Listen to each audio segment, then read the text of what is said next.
Siang itu aku dapat kabar dari pamanku kalau kakakku yang kuliah di Jogja mengalami kecelakaan sepeda motor dan dia dirawat pada sebuah rumah sakit di pelosok kota Jogja. Nama kakakku adalah Rina. Selama kuliah di Jogja, dia memutuskan untuk tinggal di rumah paman kami. Jam 3 sore aku berangkat dari Solo menuju Jogja. Dan sekitar jam 5 sore, aku baru nyampe di rumah sakit tempat kakakku dirawat. Bangunan rumah sakit itu seperti sudah berumur tua. Tembok bagian depannya sudah ditumbuhi lumut dan tumbuhan menjalar. Aku segera memikirkan. Aku sempat ngeri melihat bangunan rumah sakit itu. Tapi aku tepiskan ketakutanku itu dengan berdoa dan mikirin keadaan kakakku. Setelah sampai di bangsal tempat kakakku dirawat, aku melihat dia. Kondisinya cukup parah, kakinya patah dan harus menjalani operasi. Singkat cerita, tak terasa waktu telah menunjukkan pukul 11 malam. Aku memutuskan untuk tidur dan bergegas menuju tikar yang aku gelar di samping bangsal ke toilet. Aku langsung merebahkan tubuhku yang lelah karena seharian beraktivitas. Aku langsung terlelap dan bermimpi. Di dalam mimpi itu, aku melihat cahaya putih kecil. Namun tiba-tiba berubah membesar dan semakin membesar. Sampai berwujud sesosok pocong. Pocong itu wajahnya sangat mengerikan. Hidung dan mulutnya tersumpal kapas yang mulai membusuk. Tiba-tiba aku terbangun dengan diliputi rasa takut. Alhasil, aku gak bisa tidur lagi sampai azan subuh terdengar. Seminggu setelah kakakku dirawat dan dioperasi, akhirnya dokter mengizinkan kakakku pulang. Sore itu aku bersama keluarga paman pulang dari rumah sakit menuju rumahnya. Sementara paman gak bareng sama kami. Kata beliau mau ke toko untuk membeli kursi roda buat kakakku. Ketika sudah nyampe ke rumah paman, aku langsung membersihkan dan merapikan sebuah kamar untuk kakakku beristirahat. Sehabis maghrib, pamanku pulang dengan membawa sebuah kursi roda bekas, tapi masih nampak bagus.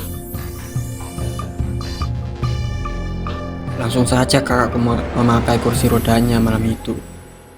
Aku temani dia jalan-jalan di halaman belakang. Tak terasa, jam sudah menunjukkan pukul 10 malam. Kami pun bergegas menuju kamar untuk beristirahat.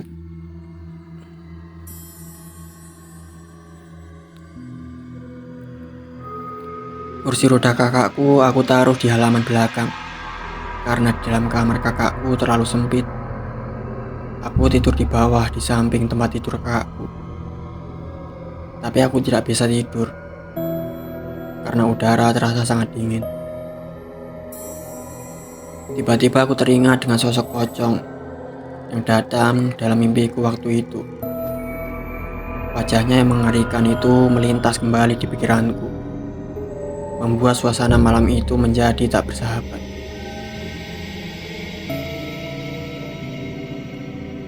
Tiba-tiba dari halaman belakang ku dengar seperti suara orang.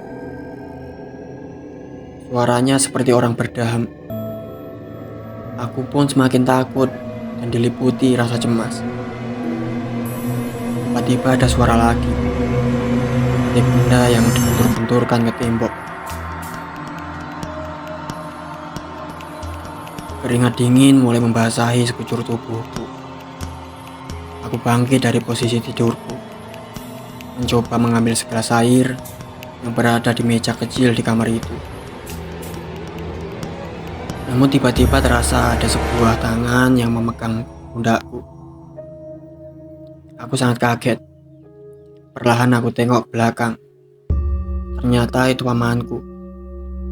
Syukurlah, aku kira itu pocong. "Zi, kamu dengar suara itu?"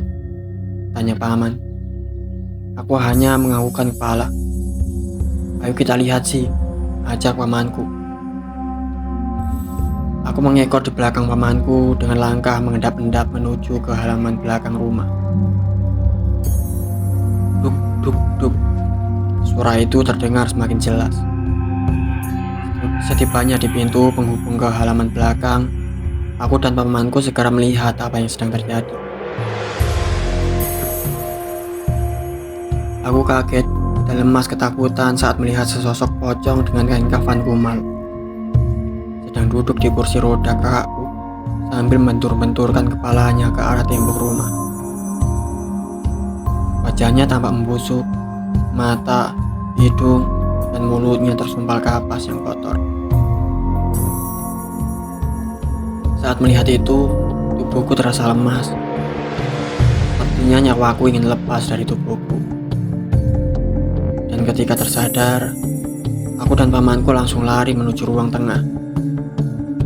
Aku berteriak-teriak minta tolong, hingga membangunkan seisi rumah.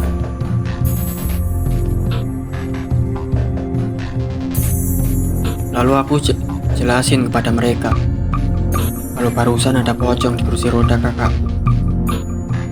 Sementara pamanku saat itu juga pergi ke tempat seorang kiai untuk meminta tolong. Padahal saat itu udah jam 2 malam.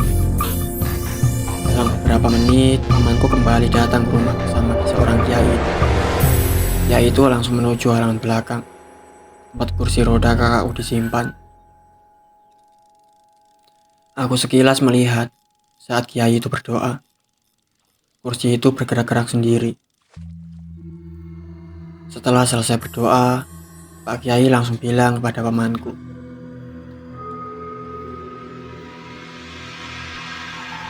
katanya kursi roda itu merupakan kursi roda bekas kecelakaan oleh pemiliknya terdahulu. Pemiliknya dulu meninggal karena tertabrak truk saat sedang berada di kursi roda tersebut. Dan kini arwahnya tak mau lepas dengan kursi roda yang selalu menemaninya semasa hidupnya. Sebaiknya kursi roda itu secepatnya dilebur Sungai Bengawan Solo, kata Pak Kiai. Setelah selesai sholat subuh, aku dan pamanku langsung menaiki sebuah mobil pick up menuju Bengawan Solo. Sesampainya di sungai, matahari sudah bersinar, menandakan pagi mulai menjelang. Dan tanpa menunggu lama lagi, akhirnya pamanku membuang kursi roda. Alhamdulillah, kakakku sekarang sudah sembuh dan bisa kuliah lagi.